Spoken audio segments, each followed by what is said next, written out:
Здравейте! Днес се включвам, за да ви покажа как си правим от дома домашен шоколад. В принцип използвам лешников тахан, но понеже не намерих, оказа се, че тази година лешници почти няма. Така че съм взела орехов тахан, който изглежда по този начин. Надявам се да стане. До сега, честно казано, не съм правила с орехов тахан, но ще видим. Вкусът най-вероятно ще е малко по-различен, тъй като лешниците имат един прекрасен аромат. Тук имам около 210 грама. Трябва хубаво да се размачка, защото таханите си пускат мазнинката, както се казва, отгоре. И в общи линии отдолу става малко по-гъстата част. Сега ще ги хомогенизирам. Така, освен таханчето, слагам и меда.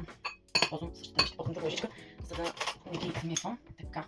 Слагам и меда, който е наш собствен производство в нашия малък пчелин Апис аркана. Чистичък мед, вкусен. Виждате, че той в момента е захаросан, твърд. По принцип, ден-два след като е изкаран от питите, той почти веднага почва да се захаросва, докато не стане наистина твърд. За да може да го взимаме след това и да го съсипваме по-малки свестовки, трябва да го загреем главно на слънце, тъй като меда над 45 градуса ензимите, полезните му ензими всъщност биват унищожени. Затова не го правим.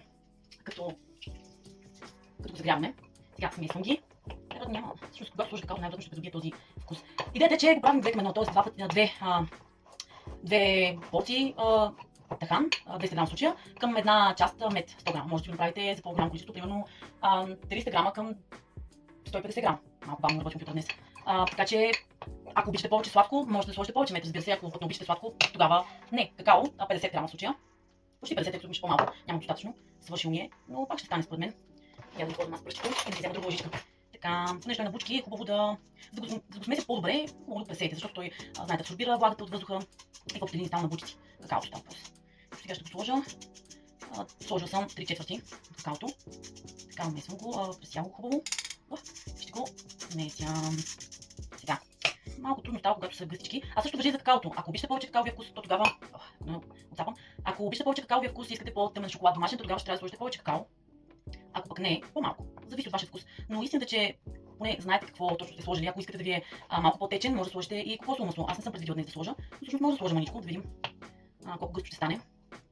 И ще си имате за палачинки, за гофрети, за фелика, за бисквитка, за каквото пожелаете, става този домашен шоколад. Ето, може би ще пробвам да сложа малко кокосово масло, тъй като не стане гъстичко, може би заради тахана, тъй като може би една идея по-гъст. Честно казано, както казах, не съм пробвала до сега с орехов тахан. Мисля, че има малко кокосово масло и тук. Сложа лъжичка 2, за да пробвам да видя.